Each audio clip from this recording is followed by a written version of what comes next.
Begin here. A snow-black night in the Norwegian mountains, February 1943. 6 men on skis move like dark commas across a page of ice. Their rucksacks are heavy with sabotage and hope. Their breath freezes in their scarves. Their eyelashes carry crystals like tiny flags.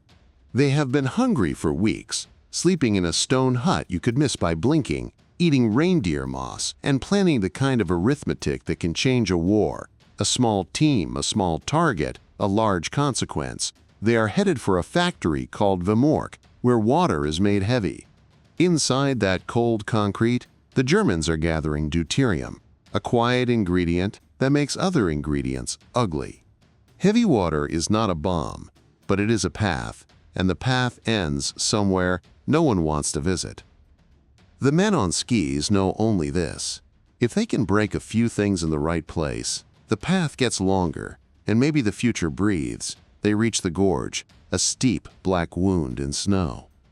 The factory sits on the far lip, lights dimmed, guards stamping their feet against the cold they are paid to ignore. The bridge is watched, wired and foolish. They do not take it.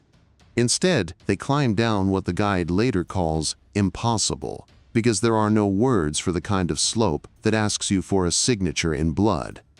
Their ropes complain. The river below snarls under its own roof of ice. Across the bottom and up the far side they crawl, cat-paw careful, each step an agreement between leather and rock. And at the wall they pause. It is a broad, confident wall, the kind dictators admire. The men pull off their skis and tuck them in snow like sleeping dogs. A bolt cutter opens its metal mouth. A chain complains. A door gives. Inside the belly of Vemork, the air changes from mountain to machine. Pipes hum. Gauges peer with flat eyes. A single bored guard leans in a chair and yawns badly. They move past him like drafts. A set of stairs leads to the electrolysis room, a forest of tanks and valves.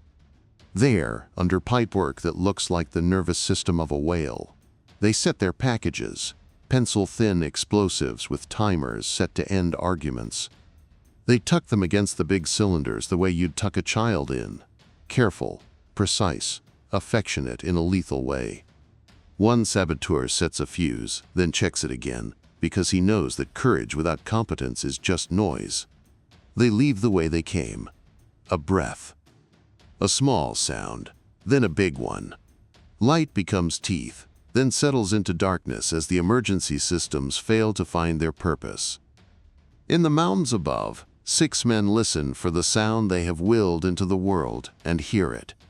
They smile with mouths too cold to bend easily.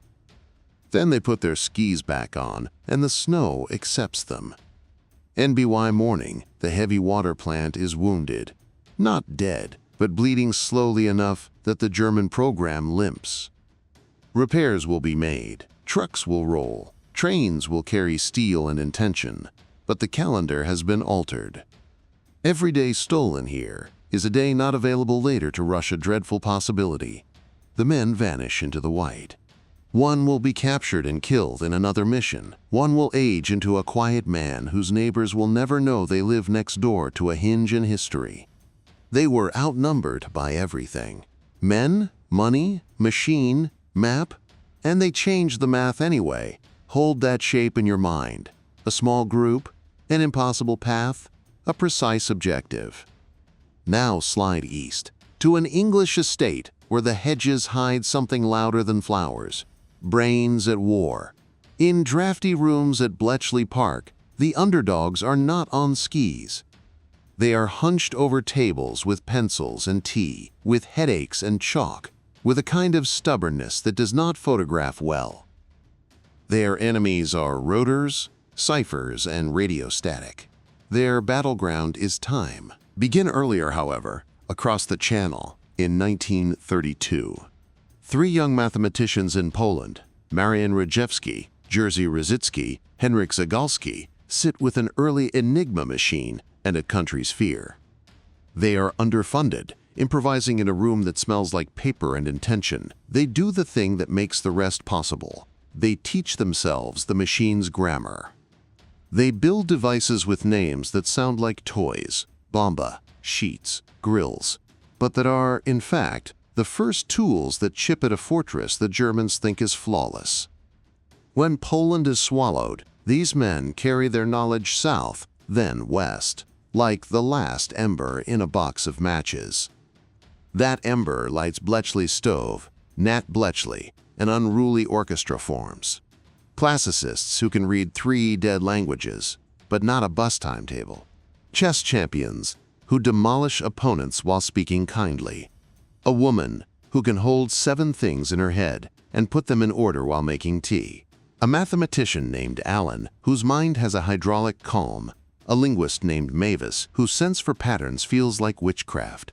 A post office engineer who can make wood and wires pretend to be lightning. They build bombs, great iron wardrobes that listen to the ghosts of messages and try combinations at a speed no human can tolerate. They build Colossus, 1,000 valves and warm air, the first electronic computer big enough to be mistaken for a rumor. They build a schedule that does not allow for very much sleep.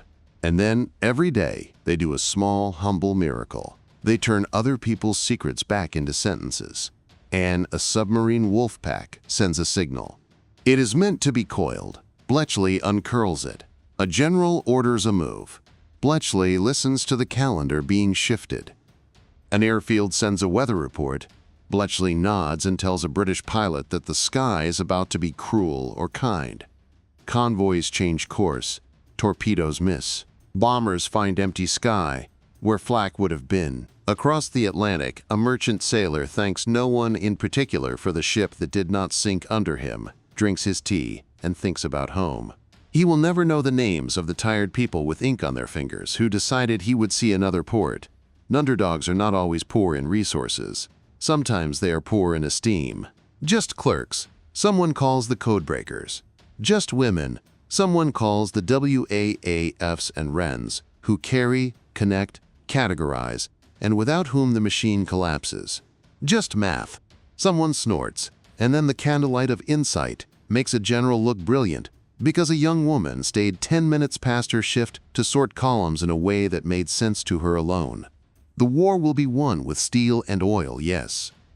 But it will also be won with pattern and coffee and the patience to try the next alignment after the last one fails. Shift again, south to North Africa, where the desert tries to kill everyone before the enemy gets the chance. On the edge of the Libyan plateau in early 1941, a small British column, the kind that looks more like a caravan than an army, finds itself staring at numbers that do not add up. The Italian 10th Army is in retreat, but it is still enormous, a snake shedding armor as it moves. The British have trucks, a few guns, and audacity. If they press where the escape road narrows near a place called Beta Farm, they might stop an entire army with a hand placed on its throat. They drive across sand that pretends to be a road, racing the map. They arrive first, barely, a ragged line of armored cars and portees, the guns mounted backward on flatbeds like unashamed contraptions, faces the horizon. The British are tired and small, the Italians are tired and large. The British put wire across the road and plant mines like seeds they hope sprout quickly. They hide their thinness with dust and attitude. They look at each other and go quiet in the way men do when they are about to tell a lie to statistics. The Italians come on, columns, columns, columns, trucks that raise a brown signature behind them, tanks whose crews are already half-beaten by maintenance and heat. The guns speak. The desert flattens sound into a long growl. Armored cars dart like gossip. A staff car tries to negotiate with physics and loses. The British line bends, then straightens, then bends again, like a spine that refuses to be judged. Hours tilt into each other. The sun forgets civility. At the end of the day, bodies and metal litter the edge of the road, and an army that should have survived to fight again is instead putting its hands up. Beta Fam becomes one of those names soldiers remember softly and historians argue about loudly. Was it luck, Was it incompetence on the other side? Was it genius? Was it bravery? The answer is not single. It is a box of answers, and inside the box are men who used less to do more. They were not supposed to cut off an army with a line of trucks and nerve. And yet, across the war, this would be a recurring rumor. A small hinge changes a large door's swing. Now to the sea, and then to a city held by fear. The German occupation of Denmark and Norway gives the Reich iron and coastline. It also gives resistance movements a cause that breathes. In Copenhagen in 1943, that cause becomes a rumor. The Jews are to be seized. In cafes near the harbor, men in peacoats do arithmetic with danger. Fishermen decide that their boats are not just for cod. In apartments where the piano lid hides papers, families prepare to become absents in their own rooms. On the first nights of October, the harbor in darkness becomes the opposite of an abyss. It becomes a path. The boats slide out with muffled engines. On board are students in borrowed coats, old men carrying bread that looks like bread and is also a message, children who have been told that fear is a game that requires absolute silence.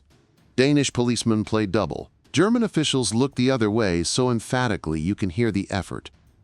The boats cross to Sweden, a country that decides that all the laws that matter tonight are maritime and moral. The numbers are not neat. The sea is not kind. But the result is a better proportion than the world had come to expect. Thousands rescued because ordinary men with ordinary means refused the idea that they were powerless. Underdogs add up when they move together. And back to the air. In a hangar that rattles at exactly the wrong times, women in baggy flight suits paint their lips red because war should not cancel being human. They are the 588th Night Bomber Regiment, and the Germans will call them Nachthexen, night witches, because the sound of fabric wind over wood wings at low altitude is a broom's whisper if you are superstitious in a foxhole. They fly ancient biplanes that were agricultural before they were martial. They carry 2 bombs each, no radio, no armor, and fury. They attack in threes. 2 drop flares to turn night into discomfort. 1 glides in with the engine idling to silence, releases, and leaves the earth to judge objects by gravity. Then they switch roles and do it again and again and again, until the men under them dream of paper wings and wake up exhausted. These women are dismissed by many who share their uniform. They are mocked for their lipstick and their laughter. They are told to knit, to marry, to wait. Instead, they fly. They fly until their knees ache from cold, and their fingers cannot feel buttons, and their hair smells forever like fuel. They fly until the enemy uses a phrase that has the exact shape of respect. We cannot sleep. They do not shift a front by 50 miles in a day. They shift morale, and morale shifts fronts in ways maps cannot predict.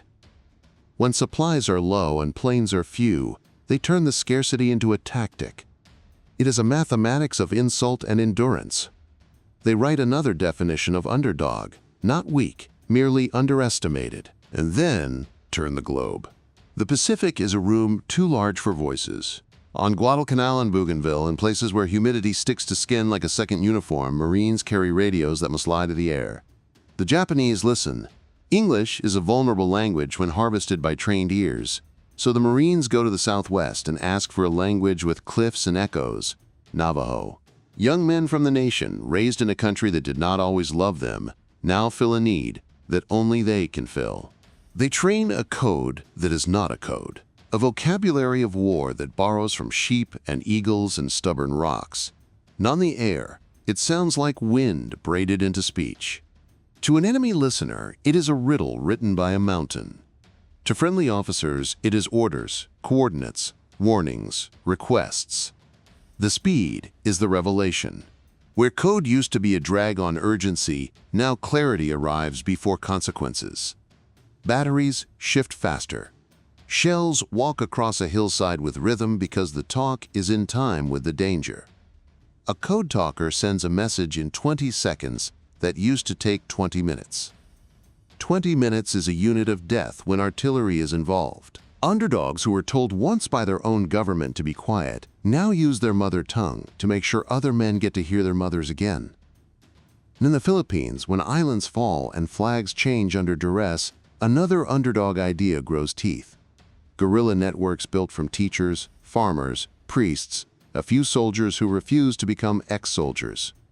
They hide radios under church floorboards. They hide cartridges in rice. They hide rage under a patient face. They map beaches with their feet and pass those maps with whispers. When the time comes, the return that was promised and kept, they guide invasion waves around reefs and into water that will not drown landing craft. They have stayed alive in the dark for years for this single moment of light. Their courage is not cinematic.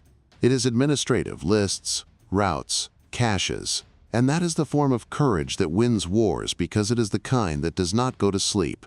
Each of these stories is a bead. Strung together, they look like a necklace made by a madman.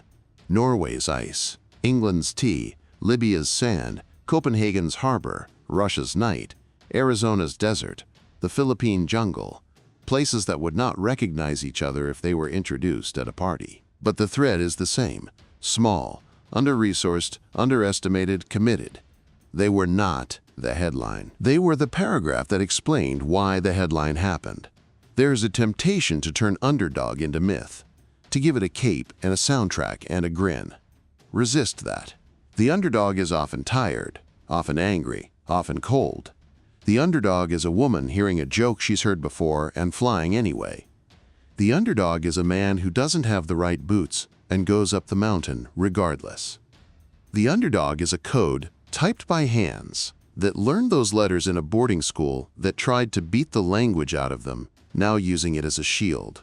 The underdog is a fisherman telling a child to be silent for 3 hours because silence tonight is a boat without holes. NIF. You need a single sentence to carry into the next chapter. Take this one. World War II turned not only on tanks and treaties, but on moments when people with less found the exact lever the moment required. In the next part, we'll step deeper into more of those levers. A quiet Scots meteorologist who argued with generals and moved an entire armada by one day. Remember the click of rotors in an English mansion. Remember a line of trucks drawing a thin, stubborn line across a Libyan road. Remember a Copenhagen harbor with engines sleeping under tarps, a biplane engine coughing into night, a radio crackling in a language that grew in canyon shadows. Remember that odds are only numbers until someone refuses them. We pick up the thread from here. Begin with weather, the most ordinary tyrant on earth. June 1944. A small room in England. Map pins like freckles on the channel. Group Captain James Stagg stands among admirals and generals who command more steel than any man has ever commanded, and he tells them what the sky intends. It is not the forecast they want. The air tomorrow will be cruel. The sea will be a drunk with bad manners. The tide will be right, the moon will be right, but the wind will be wrong. And the wrong wind can turn the biggest armada in history into a collection of accidents. NHE is a Scot with a precise voice and a spine made of weather fronts. Across the table, men with stars on their collars look at him and try to lean on the atmosphere. He doesn't bend because clouds do not care about rank. He argues gently, which is harder than arguing loudly. He shows figures. He speaks of isobars curling like fists. He points to a window of grace, opening brief and narrow, not on the 5th of June, but on the 6th. 24 hours. One day that will draw a hard new line across a continent. NTHE Commander-in-Chief listens. Eisenhower has made decisions that cut deeper than steel, but none quite like this. Postpone a war for a day and ask the weather to sign the order. He asks once more, "Are you sure?" Stagg is not a prophet. He is a craftsman. He says he is as sure as a man can be when dealing with something that changes its face every hour. It is enough. The order moves. The invasion breathes for another day. The moon, the tide, the wind, 3 tyrants, agree briefly to behave. On June 6th, as night rips open to daylight, The channel is not kind, but it is survivable. The paratroopers jump, the ships drive their own shadows forward. The beaches acquire names that will never again be ordinary. Utah, Omaha, Gold, Juneau, Sword. History will call this a triumph of industry and courage. It was also a triumph of underdogs in a room with pencils and pressure charts, where a man with no divisions told divisions when to move. A meteorologist shifted the world by 24 hours. That is what an underdog does when he is listened to. He moves the hinge and lets the door swing. Now to Prague, where courage stretches until it tears and then becomes something else. Late May, 1942. A tram rattles past a small curve in the road. A black Mercedes approaches. The man in the back seat is Reinhard Heydrich, architect of terror, Himmler's sharpest instrument, a face that looks pleased with its own geometry. Two men step into the noon, Joseph Gabčík and John Kubis, Czechoslovak paratroopers trained in Britain, flown in at night, smuggled by people who know what disappears in an occupied city. They are underfed, underslept, under everything except resolve. Gabčík raises a Sten gun. It jams, a small betrayal of metal at the worst possible second. Kubis throws a modified grenade. The explosion turns glass into bees and metal into teeth. The car stops. Heydrich moves because arrogance always does. Shards dig into him, infection finds a home, and the terror machine grows a mortal wound. He will die a few days later in a hospital that cannot treat the poison that history placed in the air. NTHE City reacts like a struck nerve. The reprisals will be biblical in their cruelty. Villages erased, people executed in lines that will haunt the earth forever. Lidice becomes not a place but a sentence that never ends. But in a church in Prague, a handful of men make the last stand that turns despair into an example. St. Cyril and Methodius Cathedral, a sanctuary of stone and icon, becomes a fortress. German troops pour fire down the stairwells. The paratroopers hold, then hold again, using pews for barricades, holy water for thirst. When the last bullet speaks, they choose death on their own terms, rather than the theater of a show trial. The city mourns. The world learns. The question of whether a knife can cut the throat of a monster is answered with a yes and a price. It is easy to admire victories that come clean. Operation Anthropoid did not come clean. It came true. It made the occupier bleed, and it made the occupied pay. It showed that underdogs do not always survive the punch, but sometimes the punch lands exactly where it must to make later victories possible. Across the channel again, to a field that is not a field at all, but a stage. The 23rd Headquarters Special Troops, an American unit with a joke of a name and a library of tricks, rolls into France after D-Day with canvas for armor and speakers for artillery. Artists, engineers, set designers, radio magicians, and sound men load trucks with inflatable tanks that look convincing from a reconnaissance plane, or even from a careful glance across a hedgerow. They carry recordings, columns marching, tanks idling, a bridge being built at midnight, shells moving by crane, layered on discs that they play through massive speakers aimed into the night. They send fake radio traffic that mimics the gossip of headquarters, a major asking a captain for fuel, a captain promising rations, a clerk annoyed with a supply number. They lay a trail of tire tracks where no wheels have turned. It is war by imagination. They position a pretend armored division here, a false bridge there, a phantom depot that glows under flares. German scouts report what their senses insist is true. The enemy redeploys to answer shadows. Real divisions slip through gaps that shouldn't exist. Lives are measured in inches. The ghost army gifts them feet, sometimes miles. At the Rhine in March 1945, they stage an entire crossing where no crossing will happen, and the Germans concentrate opposite the ghosts, while real engineers throw bridges across somewhere else. When the war ends, the artists go home and become designers and illustrators and teachers. For decades, they will keep quiet about the nights they made inflatable rubber feel like steel. Underdogs do not just fight with knives. They fight with brushes and microphones, and the oldest weapon of all, suggestion.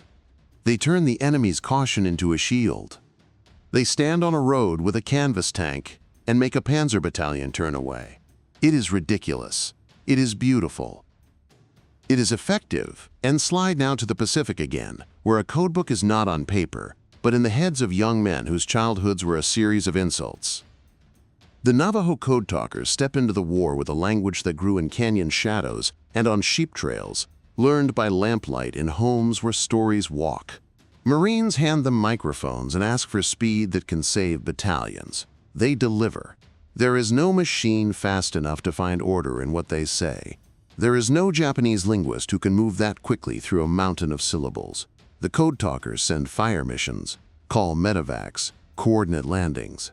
The reports come back like a drumbeat, faster than any crypto system we have used, secure beyond what we dared ask for. In battle after battle, Guadalcanal, Tarawa, Saipan, Iwo Jima, the same sentence appears in different mouths. We couldn't have done it without them.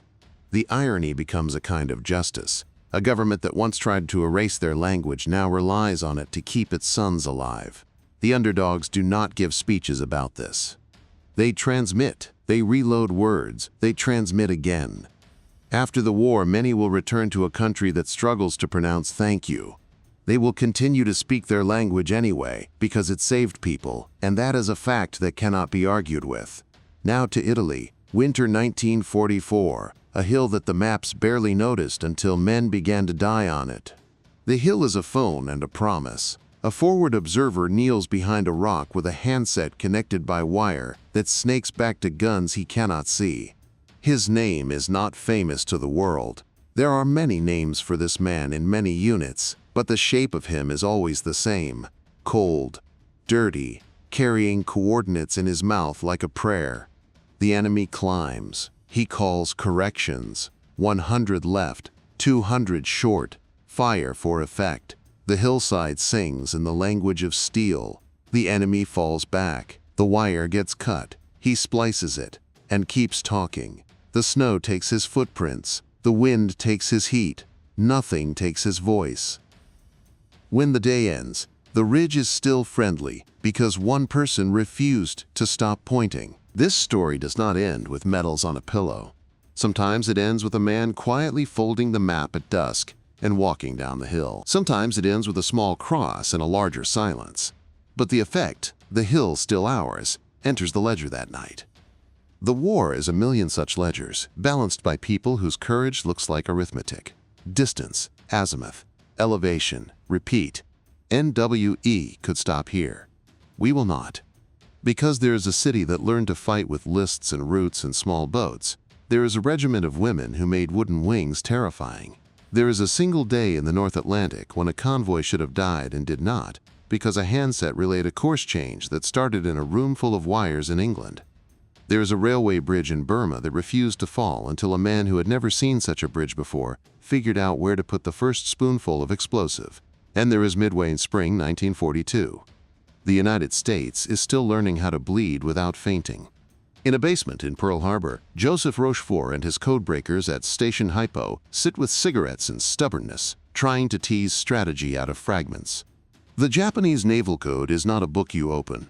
It is a wall you sand for years until a single brick loosens. The team hears the enemy talk about an objective called AF. Is AF an island? If so, which? Rochefort makes a suggestion that sounds like a joke. Let's tell Midway to radio that its water plant is broken. If we then hear Japanese traffic report that AF is short of water, we'll know. The message goes out in the clear. The Japanese dutifully report that AF is short of water. The wall loses a brick. Armed with that confirmation, Nimitz gambles. He moves carriers like chess pieces, in a darkness visible only to codebreakers. Pilots who think they are outnumbered are, in fact, positioned like needles pointed at arteries. On June 4th, torpedo squadrons fly into hell and do not return, but in their sacrifice, they pull the enemy's eyes down to sea level. Dive bombers arrive at altitude and find decks cluttered with fuel and bombs. In minutes that will be studied forever, 3 Japanese carriers become burning nouns. A 4th will follow. The direction of the Pacific War changes in an afternoon. The victory belongs to the men in cockpits who would not break off. It also belongs to people in a basement who proved that a rumor can turn into a trap. Underdogs in this war wear many faces. A meteorologist who moves an invasion by a day. A pair of paratroopers who kill a tyrant and hide in a church. Artists who inflate rubber into terror. Code talkers who syllable the impossible into orders. A forward observer with a wire and a will. A codebreaker who convinces a fleet to trust a trick. Each was underestimated. Each did not ask permission from probability. There is one more vignette. It is small enough to go unnoticed. In a warehouse near a British airfield, a ground crewman reads the paperwork twice and finds a mismatch in a tail number. He could stamp it and move on. He does not. He walks down the line and counts, and the count tells him that one bomber's bomb load has been assigned to the wrong aircraft. The correction is made. That night, a crew returns because the plane climbed the way it should have. No one will ever write a book about the man who read the tail number twice. He was an underdog in a room full of routine. He shifted a single life from the left column to the right. Now the ending, which is not an ending. End wars are often told with big nouns, nations, divisions, fleets. But the hinge points, the moments that shift the path from one clearing to another, are full of smaller nouns. A switch, a fuse, a pencil, a forecast, a phone, a prayer spoken in a canyon language, a mask, a rope, a bridge assembled in darkness, a map with a circle drawn at midnight. The men and women who touch those nouns are the underdogs of our story. They win because they insist on being particular. They do not fight the whole war. They fight the thing in front of them until it moves. It is tempting, after a long list of courage, to say that underdogs are magic. They are not. They are disciplined. They are irritated by impossibility. They are allergic to the phrase, "nothing can be done." They don't glaze over at the sight of a form. They fill it out correctly so the trick will work later. The difference between a story that becomes a myth and a history that becomes a lesson is this. In the lesson, you can see the steps, and the steps are small enough to memorize.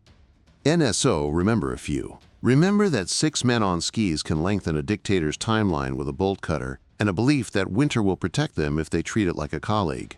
Remember that a quiet argument about wind and waves can move an invasion, and spare men the kind of death that comes for you when a landing craft turns its mouth into a bucket. Remember that a grenade on a curve in Prague can kill a terror so efficiently that the enemy, for all his power, cannot outvote infection. Remember that in a hedgerow night, a rubber tank and a loudspeaker can pull battalions to the wrong riverbank while real tanks cross the right one.